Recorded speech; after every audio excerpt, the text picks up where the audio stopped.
Autrefois tolérée, la conduite avec une ou deux oreillettes, un casque audio ou n'importe quel appareil émettant du son est interdite. Et ce, que vous soyez au volant d'une voiture, d'une voiturette ou encore au guidon d'un vélo, d'un 50 cm3, d'une trottinette électrique ou de tout autre engin de déplacement personnel motorisé. L'exception qui confirme la règle est l'appareil auditif réservé aux malentendants. Seul l'usage de la fonction Bluetooth dans le véhicule est toléré.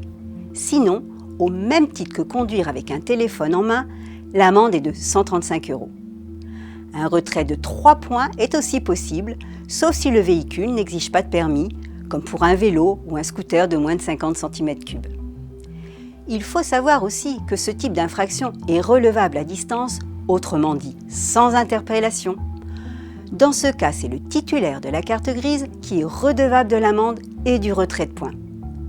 Pour échapper à sa responsabilité pécuniaire, il devra soit désigner l'auteur de l'infraction, soit invoquer la cession de son véhicule, un vol, sa mise à la casse, une usurpation de plaque ou tout autre cas de force majeure. À défaut, il peut éviter la perte de points en niant être le conducteur. Mais il aura probablement à s'acquitter d'une amende plus élevée que l'initiale. La loi prévoit jusqu'à 750 €. Mais en général, l'amende tourne plutôt autour de 200 € en pratique. A l'inverse, tapoter le clavier de son portable fixé au tableau de bord n'est pas prohibé, même si ce comportement est formellement déconseillé, l'attention étant alors reportée sur l'écran et non plus sur la route. Une amende sur ce motif serait contestable.